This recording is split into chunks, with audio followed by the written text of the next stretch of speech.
নাহমাদুহু ওয়া নুসাল্লি আলা রাসূলিহিল কারীম আম্মা বাদ। ইসলামের দৃষ্টিতে মানব জীবনের জন্য অপরিহার্য পাঁচটি বস্তু হল দিন, আকল, জানমাল ও ইজ্জত।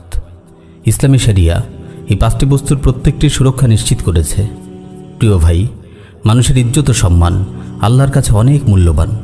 আমরা সহজেই কারো ইজ্জত সম্মানে আঘাত করে বসি, যেন এটি একেবারেই সাধারণ একটি বিষয়। আমার ভাই, সারা জীবনের জন্য মনে এই কথা গেঁথে রাখুন, একজন মানুষের কাছে তার সম্মান তার জীবনের মতোই মূল্যবান। কারো ইজ্জতহানি করা তার রক্ত প্রবাহিত করার মতোই। বিদায় হজের ভাষণে রাসূল সাল্লাল্লাহু আলাইহি ওয়াসাল্লাম বারবার উম্মাকে এই বলে সচেতন করেছেন, ফাইন্না দিমাআকুম ওয়া আমওয়ালাকুম ওয়া আ'রাদাকুম আলাইকুম হারাম কাহুরমাতি ইয়াউমিকুম হাযা ফি বালাদিকুম হাযা ফি শাহরিকুম হাযা।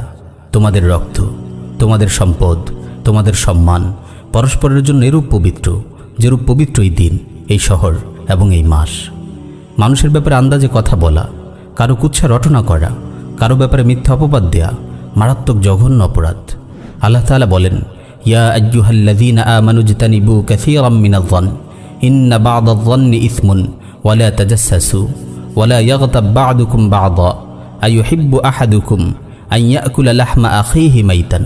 হে মুমিনগণ, তোমরা অধিকাংশ অনুমান থেকে দূরে থাকো, কারণ অনুমান কোনো কোনো ক্ষেত্রে পাপ। এবং তোমরা একে অপরের গোপনীয় বিষয় সন্ধান করো না, আর একে অপরের পশ্চাতে নিন্দা করো না।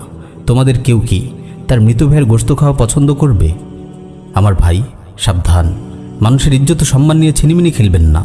আজ আপনি অন্যের সম্মান নষ্ট করছেন, একদিন আপনার সম্মানও বিনষ্ট হবে। কারো ব্যাপারে অপবাদ রটানো হলো, আর আপনি কোনো ধরনের দলিল প্রমাণ ছাড়াই হুট করে তা বিশ্বাস করে ফেললেন। এমন মারাত্মক ভুল যেন কখনো না করেন।